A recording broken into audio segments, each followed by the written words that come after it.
നമുക്കിന്നൊരു കുഞ്ഞ് get ready with me video കണ്ടാലോ? കുഞ്ഞല്ല, ആക്ച്വലി ഇത് കുറച്ച് ലെങ്തി ആയിട്ടുള്ള ഗെറ്റ് റെഡി വിത്ത് മീ തന്നെയാണ്. നമ്മൾ ചെയ്യാറുള്ള കാറ്റഗറി ഓഫ് വീഡിയോസിൽ എനിക്ക് ഏറ്റവും ഇഷ്ടപ്പെട്ട് ചെയ്യുന്ന ഒരു കാര്യം തന്നെയാണ് ഈ ഗെറ്റ് റെഡി വിത്ത് മീ. അത് ചെയ്യുമ്പോൾ എന്നിലുള്ള ആ ഒരു ഗേളി സംഭവം ഇങ്ങനെ പുറത്തേക്ക് വരും.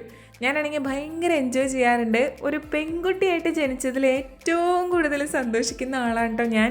ഇപ്പം ഞാൻ എൻ്റെ കയ്യിലിരിക്കുന്ന സംഭവം വേറെ ഒന്നുമല്ല കേട്ടോ, സ്പീക്കറാണ്. ഭയങ്കര ക്യൂട്ടായിട്ടുള്ളൊരു സ്പീക്കറാണ് കേട്ടോ. അപ്പോൾ അതിനകത്ത് പാട്ടൊക്കെ വെച്ച് എൻജോയ് ചെയ്താണ് ഞാനിന്ന് get ready with me video എടുക്കുന്നത്. ശരിക്കും എൻ്റെ സന്തോഷത്തിൻ്റെ പിന്നിൽ വേറൊരു കാരണം കൂടി ഉണ്ട്. എൻ്റെ ഒരു അടുത്ത കൂട്ടുകാരി പ്രഗ്നൻ്റ് ആണ്. അപ്പോൾ ആൾക്കാണെങ്കിൽ ഏത് കുഞ്ഞാണ് എന്നുള്ളത് ജെൻഡർ റിവീലായി. അപ്പോൾ പെൺകുട്ടി ആയതിൻ്റെ സന്തോഷം ഞങ്ങളിങ്ങനെ ഷെയർ ചെയ്യുമായിരുന്നു. ഞാനും സച്ചുവിനോട് ഇങ്ങനെ പറയുമായിരുന്നു, ഒരു പെൺകുട്ടിയായിട്ട് ജനിച്ചതിൽ ഞാൻ ഒരുപാട് ഹാപ്പിയാണ്. ചിലരൊക്കെ പറയുന്നത് കേട്ടിട്ടുണ്ട്, ഒരു ആൺകുട്ടിയായിട്ട് ജനിച്ചിരുന്നെങ്കിൽ കുറച്ചും കൂടെ ഫ്രീഡം കിട്ടിയേനെന്നൊക്കെ. പക്ഷെ എൻ്റെ കാര്യത്തിൽ എനിക്ക് ഇന്ന് വരെ തോന്നിയിട്ടില്ല ഒരു ആൺകുട്ടിയായിട്ട് ജനിച്ചിരുന്നെങ്കിൽ എന്ന്. എനിക്കൊരു പെൺകുട്ടിയായിട്ട് ജനിച്ച് ജീവിച്ച് മരിക്കാൻ തന്നെയാണ് ഇപ്പോഴും ആഗ്രഹം. നമുക്ക് പെൺകുട്ടികൾക്ക് സന്തോഷിക്കാൻ ചുറ്റും എന്തോരം കാര്യങ്ങളാണല്ലേ. കുഞ്ഞുനാളിലൊരു സ്ലൈഡ് കിട്ടിയാൽ, ഒരു വള കിട്ടിയാൽ, ഒരു കമ്മൽ കിട്ടിയാലൊക്കെ നമുക്ക് എന്ത് ഹാപ്പിനെസ് ആണല്ലേ.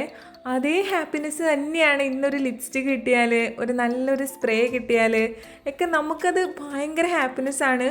ആൺകുട്ടികൾ എനിക്ക് തോന്നുന്നു അത് പ്രകടിപ്പിക്കാത്തതാണോ അതോ ഉള്ളിലുള്ള സന്തോഷം അവരത് എൻജോയ് ചെയ്യുന്നത് അങ്ങനെയാണോ എന്നെനിക്കറിയില്ല. നമ്മൾ കുറച്ച് എക്സ്പ്രസീവാണ്, നമ്മൾ കുറച്ച് ഓവർ ആക്ഷൻ ആണെന്ന് എല്ലാവരും പറയുമെങ്കിലും ആക്ച്വലി ഞാൻ അതൊക്കെ ഭയങ്കരമായിട്ട് എൻജോയ് ചെയ്യുന്ന ആളാണ്. ഞാൻ കാണിക്കുന്ന എൻ്റെ ഗേളി ആക്ഷൻസ് ഞാൻ എൻജോയ് ചെയ്യുന്ന പോലെ തന്നെ മറ്റുള്ളവർ കാണിക്കുന്നത് ഞാൻ എൻജോയ് ചെയ്യാറുണ്ട് കേട്ടോ. ആക്ച്വലി ഞാൻ എപ്പോഴും ആയി നോക്കാറുള്ളത് പെൺകുട്ടികൾ തന്നെയാണ്. അത് വേറെ അർത്ഥത്തിലൊന്നും അല്ല കേട്ടോ. അവരുടെ ഡ്രസ്സിങ്ങും അവരുപയോഗിച്ചിരിക്കുന്ന ഓർണമെൻറ്റ്സും അവരുപയോഗിച്ചിരിക്കുന്ന മേക്കപ്പും ഒക്കെ ഞാൻ എൻജോയ് ചെയ്യാറുണ്ട്. ഞാനും സച്ചു നടന്നു പോകുമ്പോൾ എന്നോട് സച്ചു ചോദിക്കാറുണ്ട്, ചേടാ നീ എന്താണ് ഈ പെൺകുട്ടികളെ തന്നെ വായി നോക്കണേന്ന്. വേറൊന്നുമല്ല, ഈ പറഞ്ഞ ഡ്രസ്സിങ് ഓർണമെൻറ്റ്സ് ഒക്കെ തന്നെയാണ് നമ്മളും ഇങ്ങനെ നോക്കി നിൽക്കുന്നത്. പിന്നെ ഇതാ എൻ്റെ കയ്യിലിരിക്കുന്ന ഈ സംഭവം ഒരു മസാജറാണ് കേട്ടോ. വളരെ തുച്ഛമായ വിലയിൽ നമ്മളിതാ ഇവിടെ പോണ്ടിച്ചേരിയിൽ നിന്ന് വാങ്ങിയതാണ്. അങ്ങനെ കഥയൊക്കെ കേട്ട് ഇരുന്നാൽ മതിയോ? ഞാൻ റെഡി ആയി കഴിഞ്ഞു. അപ്പം ഞങ്ങൾക്ക് ഇറങ്ങിയിട്ട് വരാം കേട്ടോ.